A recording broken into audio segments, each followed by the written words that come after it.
that there's been a minimum level of funding for affordable housing for some time.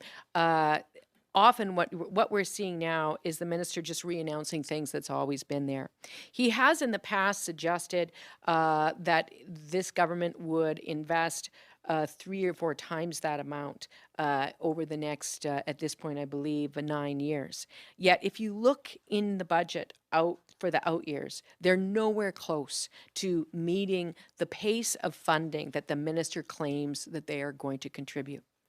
In addition, he's rolling up a whole bunch of different programs all into one. So we're talking about affordable housing. He's talking about seniors housing and continuing care. And it's not that those aren't important, but separate them out. Don't try to confuse Albertans by pushing them all together. In addition, we know that the federal government is coming to the table right now with a lot of money for affordable housing.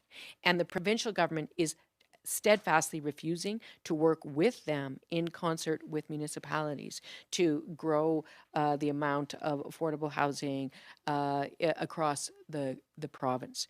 So all of that's happening at the same time that the rent supplement actually took a whole bunch of cuts during the first 3 years of the UCP's government. So we're just now clawing our way back up to where we were.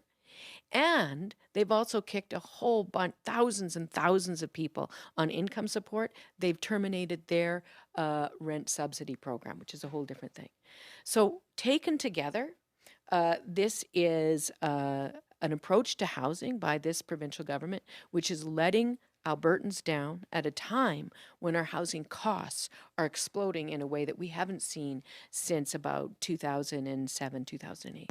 There isn't necessarily an opportunity to jack up the rent when someone leaves, but there is an ability for a landlord to apply to have the rent adjusted beyond the 5% that is set out in the legislation, but it has to be an application where they have to make their case. So that's the idea around how it would work.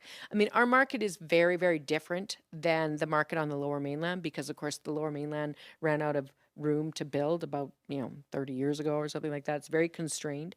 Our market is different, but what is true is that we are pretty much the only province with a growing population and significant rent pressures that doesn't have protection for renters. And so we understand there are other elements to the market and we need to look at them all holistically. But in the short term, there's an emergency. Folks on fixed incomes cannot sustain the rate of increase that they are being presented with right now.